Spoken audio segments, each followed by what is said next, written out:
Let's talk about a problem that's, well, it's just plain expensive to solve in the tech world. How do you give a whole team of people massive graphics power without completely blowing your budget? Today, we're going to tackle that exact problem. Let's dive right in. So picture this, right? You've got a team of 100 designers, maybe engineers, maybe data scientists.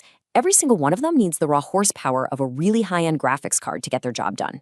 Now, you could go out and buy hundreds of those cards, but that's not just a ton of money, it's a total logistical nightmare. So what do? Well, that's exactly what we're going to unpack. And this leads us straight to the heart of what I call the GPU sharing dilemma. How in the world do you share this incredibly powerful and, yeah, costly resource without wasting it?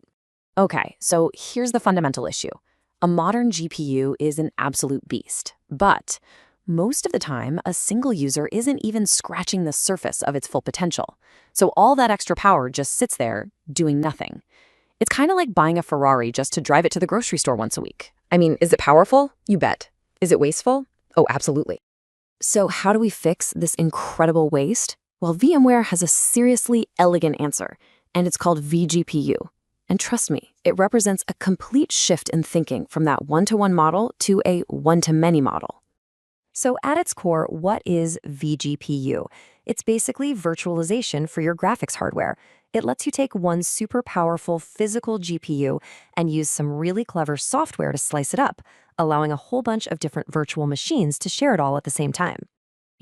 Here's probably the best way to think about it, and it's my favorite analogy. A big, powerful GPU is like a giant, fancy, expensive cake. Now, instead of baking 100 tiny individual cupcakes, which is just inefficient and costs a fortune, vGPU lets you expertly slice up that one big cake. That way, everyone gets a piece that's just the right size for them. No waste, and everybody's happy. Okay, so this whole cake slicing thing sounds great, right?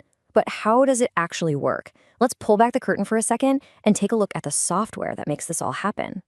It's really a four-step dance. First, you stick a powerful GPU into your server. Easy enough.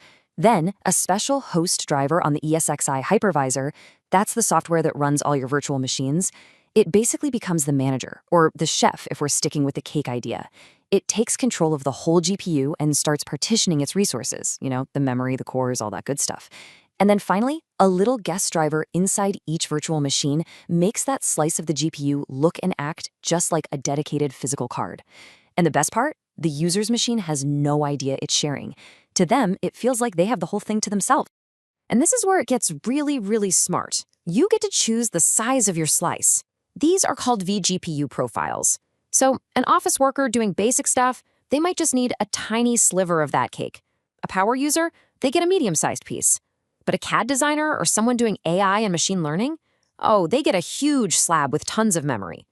You get to tailor the resource exactly to the need. It's brilliant. All right, so now we get how it works. Let's get to the really exciting part, why this is such a complete game changer for so many organizations out there. First and foremost, let's talk about the bottom line, money. The cost savings are, well, they're massive.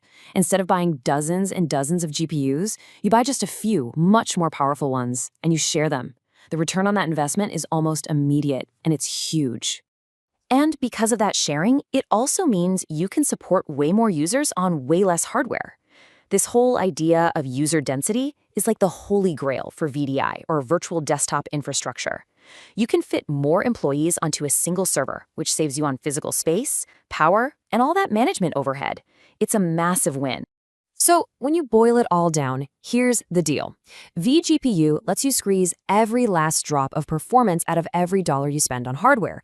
It gives you the flexibility to change who gets what on the fly. It lets you scale up your team easily. And it does all of that while making sure each user's slice is protected for solid, reliable performance.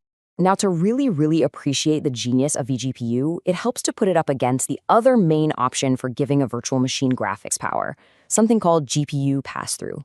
What's so interesting here is how clear the trade-off is. With vGPU, it's all about one-to-many. It's built for flexibility and saving money across a ton of users. With pass-through, it's strictly one-to-one.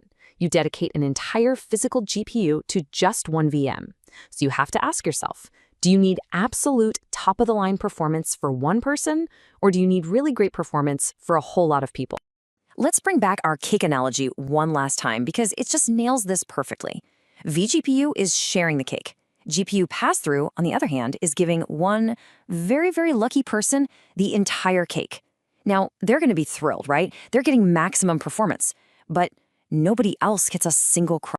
And that right there is the big takeaway. That's the whole point.